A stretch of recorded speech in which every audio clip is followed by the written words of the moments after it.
Welcome to Education Perspectives. I am your host, Liza Holland. This is a podcast that explores the role of education in our society from a variety of lenses. Education needs to evolve to meet the needs of today and the future. Solving such huge issues requires understanding. Join me as we begin to explore the many perspectives of education. Kalimah Fergus Ayele is the head of the New York City campus for the Winchendon School, an oasis in the heart of Manhattan where students are guided through real-world learning to connect with their passion through a unique citywide field study program. Her experience in the school started as a Peace Corps volunteer, where she taught chemistry in East Africa, and over her 30-year career, she has taught in 5 countries. She earned her bachelor's degree in chemistry at Stanford University and master's degree at Teachers College Columbia University, including an EDM in organizational leadership through the Klingenstein program.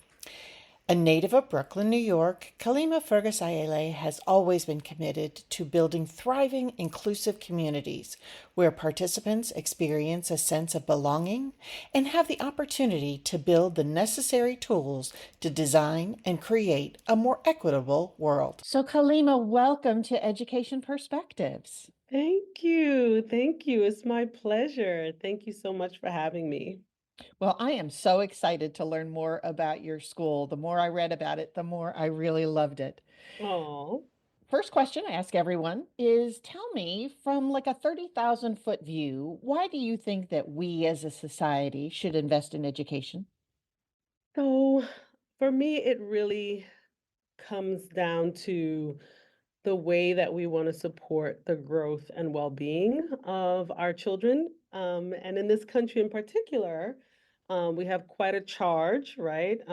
Saying that we are invested in everyone being able to pursue life and liberty and pursuit of happiness as well. And from where I sit, education still is one of the best ways for us to achieve that goal. So, I know there are a myriad of other ways that we can engage as a community with varying ways of growing and learning. But at this point in time, education still seems to be the most effective way that we can reach the maximum number of people. We are kind of unique in that way, aren't we? Not wanting to educate absolutely everybody. So that's marvelous. So tell me, what drew you to be involved in education this way?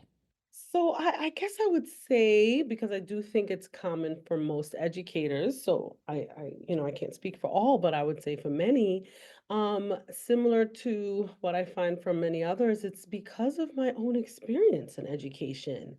So I was born to parents who actually came from two dissimilar, not the same background, very different backgrounds.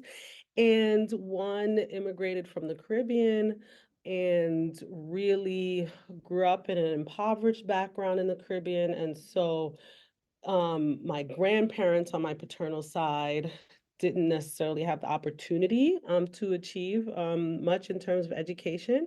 And then on the other side, on my mother's side, who she was born in the segregated South of the United States. And also, same thing, her parents were not given the opportunity to achieve much in terms of education. And so having those two sort of experiences, I was able to see sort of even in my own life how quickly things can change in a generation, right? So even though both sets of grandparents did not achieve a high school education, at least not initially, both of my parents ended up getting college degrees. And to be able to see that, I think is quite remarkable. In so many parts of the world, a person's quality of life and social class and their opportunities really don't change that dramatically from one generation to the next. So I recognize that that's not the only way. Again, I realize that there are many ways for individuals to achieve success, but it does still seem to be a really effective way of shifting the odds in one's favor, I would say. And I do think that that's something that is unique and should be cherished. Great answer. I tell you, that's very, very insightful. I agree with you wholeheartedly. So now I get to this wonderful meat and potatoes of the Winchendon School. Tell me, how did the concept start? How long have you been going? And then we'll get into what makes it really unique. Oh, definitely. So I have to tell you, I'm so intrigued by just the history of the school as an institution, right? So the Winchendon School was actually started almost 100 years ago. And it's actually our centennial celebration is coming up in the next year. So we'll be celebrating that 100-year anniversary. And it really was coming out of this place of an educator recognizing what we're doing isn't working for all of our children. And and obviously that's something we're still struggling with, right? But for someone to sort of pick up on that 100 years ago, and at the time we didn't know a lot about neurodiversity, right? People weren't really talking about it. But for someone to say, wait, there's a lot of these young men, and now we know that to be ADHD or what have you, but at that time he just said this isn't working, right? We're trying to get them to sit in a classroom for 8 to 10 hours a day, and we just expect this to work out for them, and it's not working. We can do something different. And so that idea of doing something different really has been baked into the ethos of the institution. And so you fast forward now about 10 years ago, and I'm just going to name the two educators on the Winchendon School campus. Winchendon School is located in Western Massachusetts. And so two educators, Sean Duncan and Jaron McGee, begin to think about how can we make the educational experience more relevant to our students. It's a boarding school. And we want them to be able to connect what they're experiencing in the classroom to what experience will be like in the real world, because it's not enough to have it be so separate from the real life experience. And so they actually created initially this idea as an incubator, so a school within a school. This program started to really figure out ways to connect students with these larger ideas of justice, of service, and recognizing that the way that you can do that, not that this is something that we didn't know, is by having students have real world experiences, right? Travel the world, see other places, get outside of the little sphere of the world that you exist within. And I'm going to speed through a little bit because that then turned into a larger program to envelop the entire school, right? Once they saw how successful it was, sort of working with a small group. And then that led to the opening of where I am now, which is a satellite campus in New York City. But again, the same vein of how do we get students to connect with the world around them? So the model of our satellite campus is actually that the city is our campus. We have access to all the resources of New York City. So why not leverage those in order to move our educational frame forward?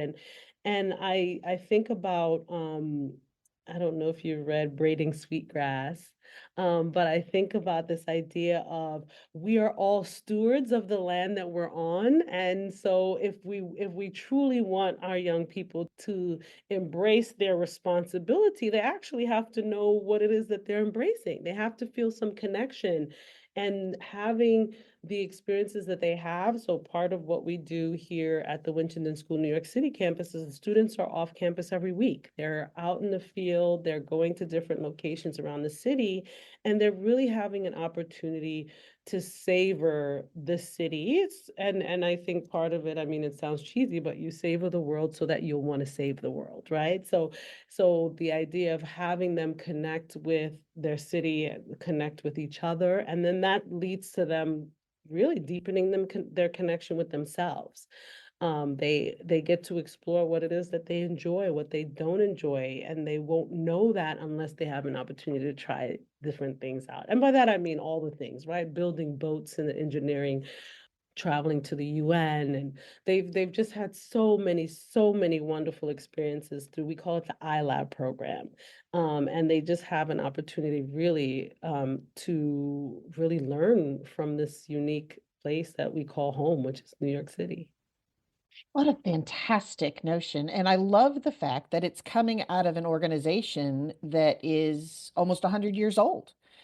I mean, literally, when I first read through this, I thought, oh, well, this must be a fairly new organization because they're doing so many interesting things. And no, you're just really adapting to the times. That is Exactly. phenomenal. Tell me a little bit about how students are really taking charge of their learning under your model. Oh, yes, definitely. I mean, I think what's nice too is that the way that we've structured the iLab program, we call it, is that it actually shifts throughout the year. So at the start of the year, the experiences that the students have are connected to their course curriculum. So it really is supplementary to what they're learning in the classroom. For example, this year I'm teaching biology, so we'll be learning about DNA and then take them to a lab where they'll be able to do a DNA forensic lab experience. And then that way there's a connection there. But then we switch and actually as of this recording time, we're actually making that switch this week. And we switch it to give students an opportunity to choose one of a few different thematic options, because now the idea is, yes, in the beginning, you just did whatever was curated for you by your classroom teacher, but now we want to give you the choice to say, what do you want to engage in over an extended period of time? And what we're able to do with we call it the iLab thread portion, is we're able to present a few options for students. One is for them to be able to engage in service here in the city, right? So we connect with the service partner, and then the students can have some time that they can engage in community service, which is always a wonderful way to get someone sort of out of themselves and be able to contribute, right? It's great for mental health. All the research is there to show that. And then we have another option for students, which is project-based learning, right? And so again, this idea of giving students the opportunity to design and create something. And so they have, again, that prolonged period of time where they can develop their ideas and have something come into fruition. And then the final option is, very similar to what they had done in the fall, but an opportunity to go out on those trips, but there's usually a theme connecting those trips, and so they'll stay with that group and they'll go out with those faculty members according to that theme. So giving them that option is part of them having the autonomy of saying, hey, this is something that I really want to engage with. And then that works toward, at the end of the year, where and again, most educators will know that we hit this sort of interesting time at the end of the year if you're in schools where the graduates leave before the school year is ended. We have that graduation, the third week in May, and then you still have another few weeks. And so in most schools, there's this huge energy drop when the kids come back. The rest of the kids are like, why am I still here?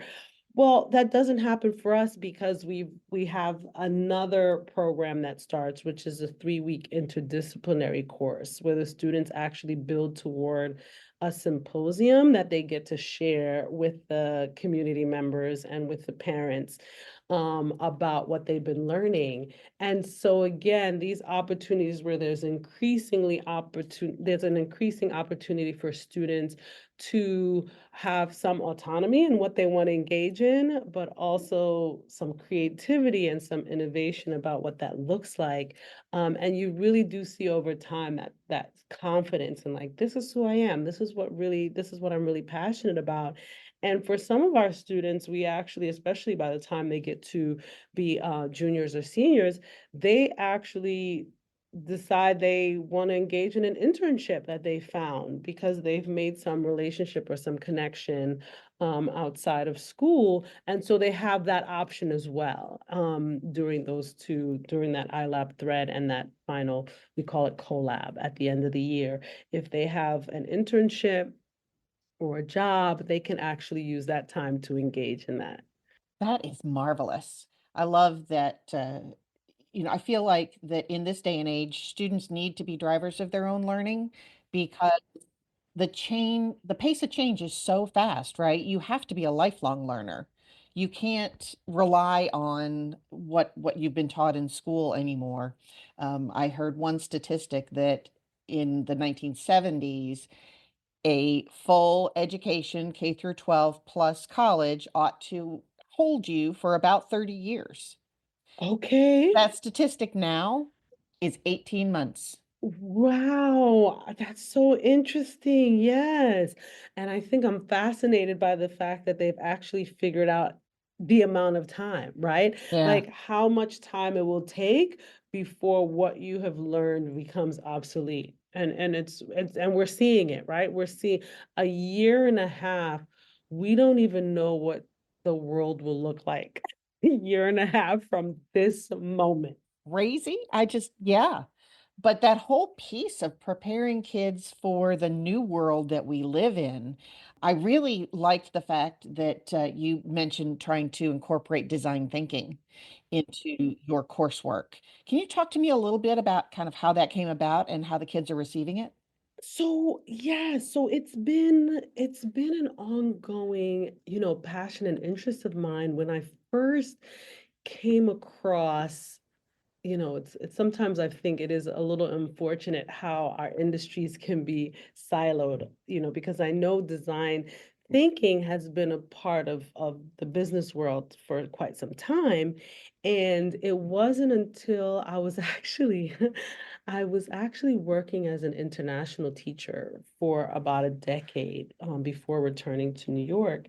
And I was teaching in Cairo, Egypt. Mm.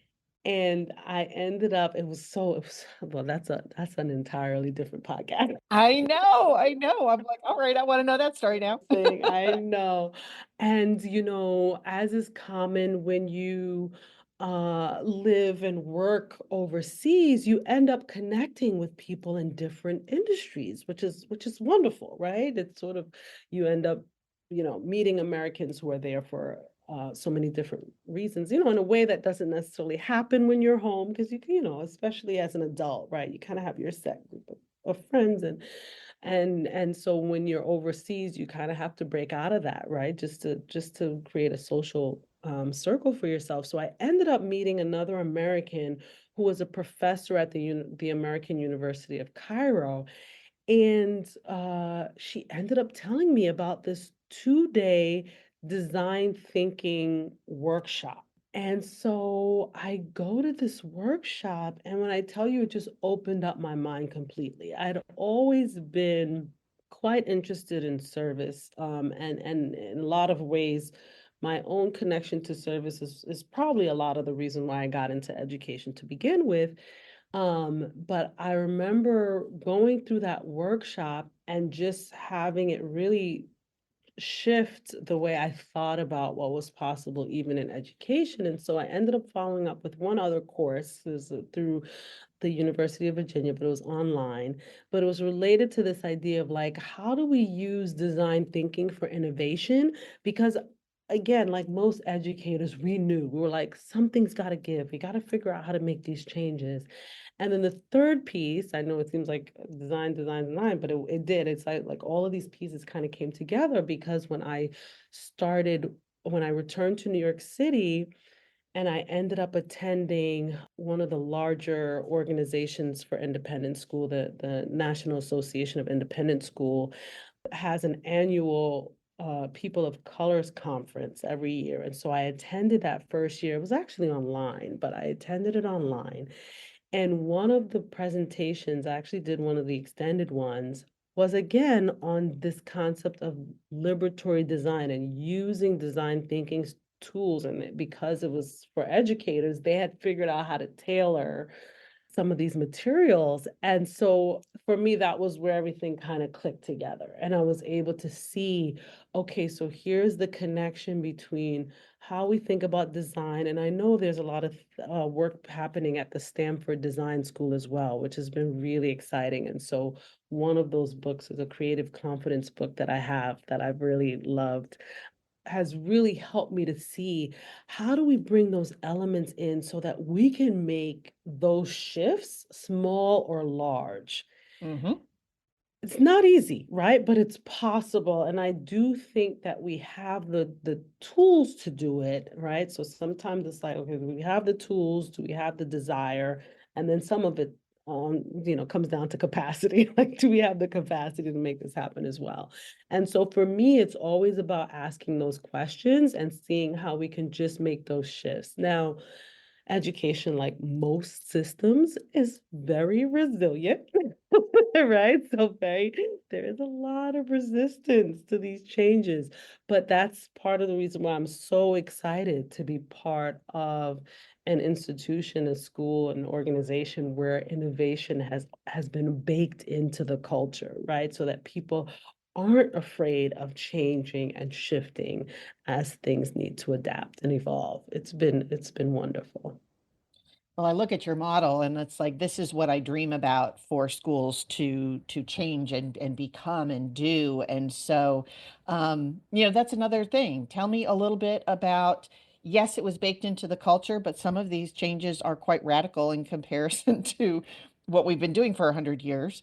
What kind of challenges did you face as far as the faculty, the systems that you had in place? What kind of adaptations did you have to work on? I mean, there's always going to be that, right? Because and I think that's one of the things that we've always talked about, why when people say, well, why is it so difficult to change in education? It's like, yeah, because it's one of the things where we sort of do it the way it was done for us, right? I still remember what it was like to be in school, and so what are the things that I'm going to do? And a lot of those practices kind of do get handed down in that way. But but one of the beauties, like I said, is that once we've said, okay, this is part of the program. This is actually, when we say we're doing the iLab, this is what we're committed to doing. And then it gives us some flexibility, because I know a lot of times too with schools and education, the resistance is not always internal. Sometimes it is external, right? And so you do have to think about the families and what their needs are and how that may be in conflict with some of the changes, because a lot of times they get nervous, right? They're scared. They're like, hey, this is my child's future you're talking about, right? So I think about even and I don't know if you've seen that you know what schools can be now has it for free, but it's most likely to succeed. It's the documentary about yes, exactly, the project-based learning. And so I think about, there's a scene there where there's that conversation between the parent and the teacher, and they're really having that important dialogue, and even with the teacher and the students, right? An important dialogue where you could see them just saying, but we're just not sure, right? And I do think what we have the benefit of, at least now, because we are 7 years old, the satellite in New York City, is there's proof of concept, right? We've had students graduate, we've had students go on to be successful in college, they come back, they can tell their stories. And so there's enough of a proof of concept there that it's not like people are wholeheartedly feeling like, okay, they don't know what they're getting out of the process. And that's also an important part, because we still are so invested in what we know, the systems that we trust, that we've grown up with. And so, yeah, parents want to know, just make sure that my child can get to the next step, that whatever you're doing is preparing them to be successful moving forward. And so I get that that's a really, really important part of it. And I think it's okay to just acknowledge that. Like, yes, there is a lot of resistance because people are afraid of the unknown. and they're not sure how it's going to work out in the end. And none of us are. We just said that. We don't even know what a year and a half from now is going to look like, right? And so a lot of times we cling to the familiar, especially when things are changing so rapidly. So I totally get that. I would say, and again, what's wonderful is that we do, you know, again, make it very clear what our program is when people come to visit us, so there's no surprises. So I would have to say that that is one of the things that we don't have to deal with is somebody being like, wait, you're taking my child where? Because they've already said, okay, we're all in on what you all are doing, and we love the idea of it. But we do recognize that there is a little bit of that sort of resistance to change, right? And it's Definitely. interesting because I do think about how how much, sometimes our mindset it becomes like a security blanket. It's very hard to change our minds about things, And my experience is the problems come more from the adults than the students, And Exactly, so sometimes we have to exactly. get out of our own way. Absolutely. Mm-hmm, mm-hmm. Speaking of change and that sort of a thing, using the city as your world there, that means creating a lot of partnerships that didn't typically exist, right? So, what kinds of reception did you get with trying to bring kids in like this? And how do you work with your partners to make sure that the trips are engaging? That, that this it's one thing to have a tour around a facility, right? There's another thing Yeah. about somehow engaging them in some sort of an activity or really helping to maybe have a dialogue. Tell me a little bit about your experience with that. Oh, definitely. And this is one of those moments where I almost wish that I had the team here because as I mentioned, I joined the program that had already, you know what I mean? There was the startup team, which was Sean Duncan and Jared McGee, really did so much of that heavy lifting at the beginning, right? Which is as you described, it's gonna be, because people are gonna be like, who, what do you want? That kind of thing. And the benefit of being in New York City, like I said, is that some of those programs already, there's already the science museums and there's already the math museum and so there are spaces that already have educational programming in place. So what's nice is you're not always starting from scratch.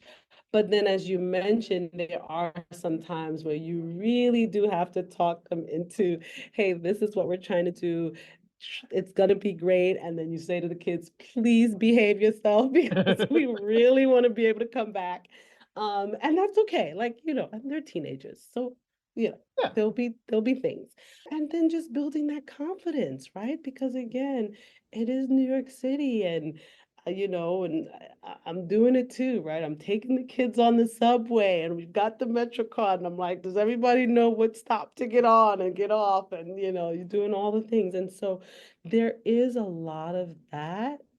But when you see the impact that it has on the students and the engagement, I will even say from that first trip that you take, the way that the energy shifts in the classroom, just from the students having had the experience, that shared experience with each other, it's like you're sold. You know what I mean? You go from because they're teenagers, they're awkward. Oh, I don't want to talk to that person because I'll just sit with this is my partner and I'm only going to talk to them.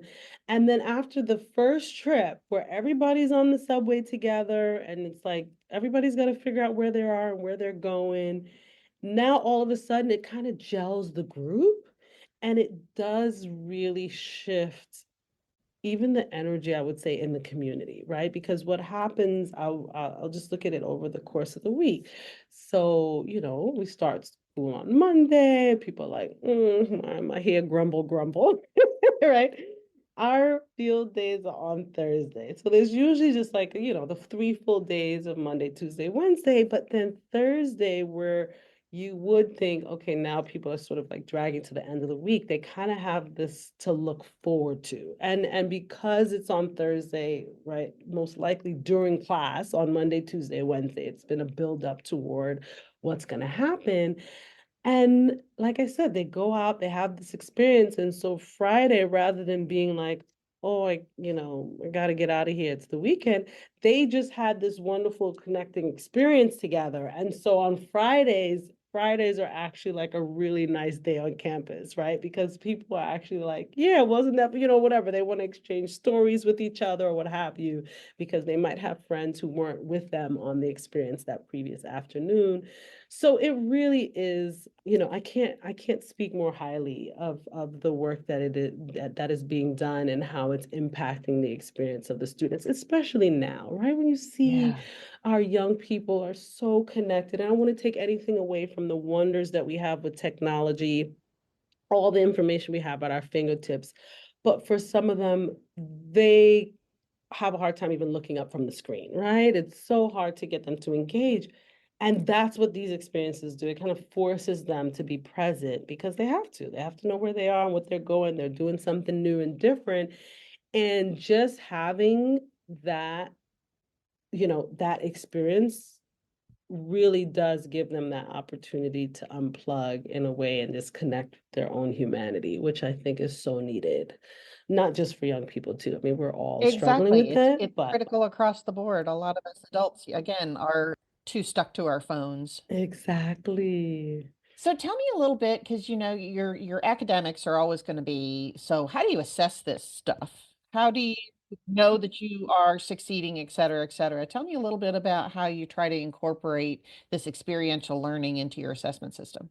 Well, I should say, right, it's still part of the class. So the experience that they had, I mean, and I could even say, because I have a STEM teaching background, so I can speak from that perspective. What they would have done would count as a lab, the same way I would have used an extended lab period in class. There'll be an assignment, there'll be a grade, and other courses, there might be some sort of project connected to the experience that they had. And so it still is part of the course, and we have all the other traditional assessment, right? There's the tests and the quizzes and the homework and I know it's been a while for some of us, but yes, all of the things, the All the essays, things. all of the things. And so that is still a part of it. That is still a really, really big part of it. Now, the collab at the end, that 3-week interdisciplinary, is still a course as well. So I just want to make it clear that these are still considered to be courses where the faculty members have, set expectations, and they've said this is what your assignment is looking like, and this is how you're going to be graded, and there's a rubric, and all of those things are being assessed in that traditional way. So it still is, in that respect, a very structured approach to education. I ruffle some feathers sometimes because I think to some extent for what we need to have and what kids need to be able to be and do and experience and all that kind of thing, we're using old measures. Are we measuring what we really want to get out of it? And so that's always a little bit of, that whole assessment piece. Because yes, you want accountability. Yes, you want to be able to prove. Yes, you want to have your alumni come back and go, this prepared me so well, it was fantastic, blah, blah, blah. But, even our higher education institutions are not, according to business and industry, they're not producing the students with the skill sets that they're hoping to have to succeed in business. So this whole switch back and forth it's just a really tough line to navigate, right? Yes, and I'm never a fan of like sort of passing the buck, right? There's some people who say, yeah, well, they have to change it at this level and then we can change it at our level. Because you're right, it has to happen at every level. And I totally agree with you. We're not setting ourselves up in a way to measure engagement. Like, can this person actually have a meaningful connection, a relationship, a conversation about a difficult topic with another human being? And so, even though we are addressing those things and with much intention and commitment, I should add, that's not part of what gets assessed, right? That's not part of their transcript. And so just to give you an example, as you know, we're in a very tough time, politically and socially here in the US. And so there are moments have come up, right? Particularly after the election, it was one that stands out where the students are just carrying a lot. They're carrying a lot of thoughts and ideas and emotions, and the school really has become that central community point, right? I know a lot of conversation around this is happening where it's like, yeah, we used to have multiple spaces for people to engage, and a lot of those spaces, during the pandemic, we've lost a lot of those spaces, and so the school is kind of the last remaining, and so all of that falls to us, and like, again, we're just kind of like, okay, so how do we respond? And so our dean of success here, her name is Rachel, again, in responding to the moment and what the students need, and put together a plan that we have every week built into our program. We do have time carved out for connection, right? Whether it be, we call it conference time, but it's an opportunity for students to engage with their teachers. But we also have this sort of gathering time that we usually have the students break up into grade level groups to deal with any topics related to health, right? What are the things that really need to be addressed that, again, aren't necessarily assessed. But in this moment, we were able to put together a plan where we said to the students, again, letting them take responsibility for their needs. You choose the space that you need in this moment. There's one option for debate. Some students really just needed a space to talk about the issues that are coming up and really have an opportunity to just hash it out, right? And with support, they wanted it to be supported by, they wanted adults in the room, right? They wanted those conversations to be supported. And then we had another space where it was like, you just want to sit and process what you're feeling quietly. Maybe you want to do your own reflection or writing. And then in another space, it was set up more for artistic. It was like, okay, well, we'll have some art material. We'll have some things there for you to do some coloring or some ways that you could just work through. And so, I mean, again, we're preparing you to take ownership of your own process, right? What do you need in the moment? And of course, the yes and no. I'll just go with my friends go. That's fine. You're making a conscious decision to be with your friends at this time. And you have that choice, But you right? have that choice. And so we've I done love that. that. Yes. Wow. And that's giving them tools too to be able to manage all of these big thoughts and feelings and all that kind of a thing. And we do not do that. Oh, I love it. Exactly. And we want to keep building on that, right? And so we're also asking the students we've selected a couple students, and some of whom have been a little bit more outspoken about how we could do that. Well, like once they kind of said, it was like, oh yeah, can we try this? And once we saw that they were like really invested in improving the practice that we were creating, we're like, okay, so why don't we have you all come together and figure out the ways in which you want these, whether it be setting norms for the conversations that you're having. So really giving them the opportunity to design those spaces for themselves, because they want to be able to express themselves. They want to feel seen, they want to be heard, and they want to be respected, and they want to be able to do that in a community where they don't feel like there's going to be any harm in the process, or where they don't harm each other, right? So how do we do that?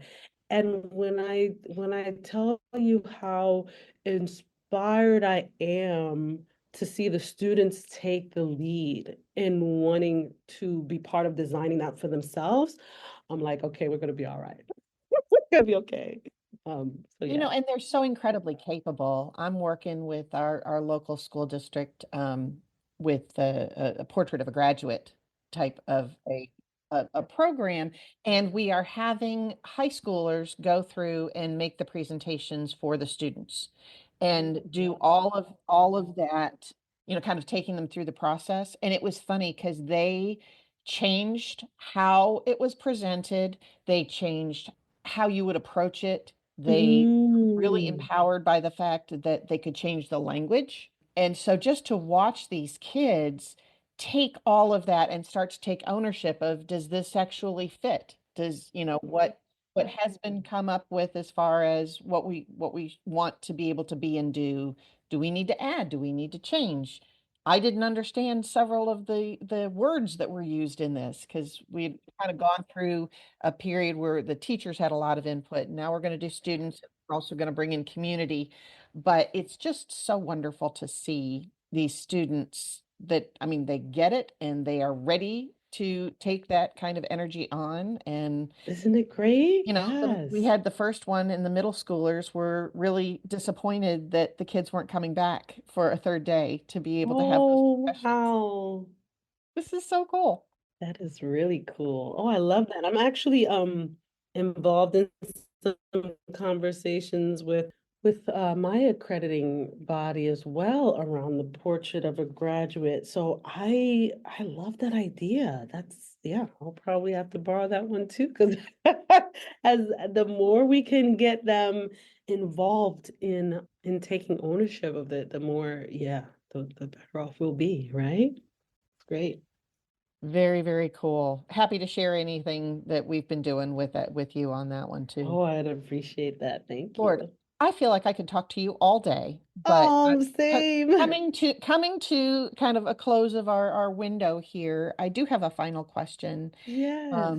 Because I'm so excited about the types of things that you're doing and how you're empowering your students.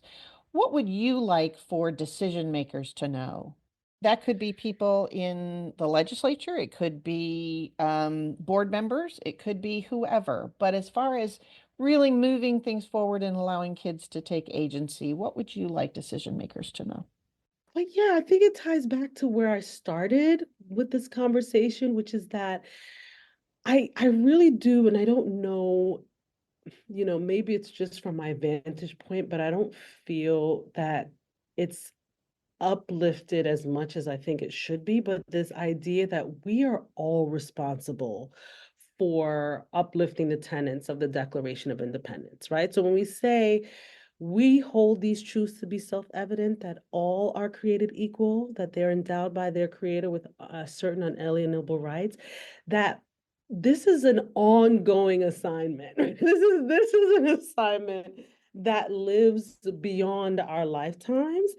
And so I do honestly think that for many of us, we haven't quite understood that it's not, oh, this is not somebody wrote this on a piece of paper 250 years ago, and then that was the end. It was like, no, no, no. This was the assignment when as soon as you saw that this was the agreement, this was the plan, then your question is just, okay, how do I move this forward? Even if it's just an inch before my time is up. And so I think for me that would be at the impetus of it, is that regardless of what it looks like, because again, we might not all agree on how that's supposed to look, but I do think that there's an opportunity for us to think more broadly about what it can look like. And that happened during the pandemic as well, right? I think that was one of the shakeups for education, was just kind of like all of a sudden we had to do things differently. So it gave us an opportunity to think differently about what we were doing. And I think that's continuing even in this moment. It's like, okay, so let's get down to the basics here about what we need. We need community, we need connection, and we need to learn how to do that well. Some of the other things, honestly, and I know we didn't talk about AI and that kind of thing, but that's one of the things that is huge for us in education at that moment. A lot of that, we no longer need to do the sage on the stage, I'm gonna digest information and hand it to you on a silver platter. We don't need to do that anymore, but I do need to show you how to learn, how to connect, how to unlearn, right? How to be, sort of how to decipher information that you're given, right? How to be, sort of intentional about where you're getting information, and sort of putting things together. And so a lot of that, I think, is going to vary in terms of what the school needs and what the communities need and what our families need. But I do think that we all need to take that charge very seriously. I agree with you wholeheartedly. And yeah, there's so much, the pace of change is just absolutely amazing. We kind of all have to, um, we can't change it, but we can adjust our sails to be able to kind of course correct and all that kind of thing. Definitely. Thank you so very, very much for Thank taking the time and you. sharing your marvelous school concepts. And I just really, appreciate your thoughtfulness. Oh, Liza, this has been such a pleasure. Thank you so much for the opportunity. Thank you so much for listening to this episode of Education Perspectives. Feel free to share your thoughts on our Facebook page. Let us know which education perspectives you would like to hear or share. Please subscribe and share with your friends.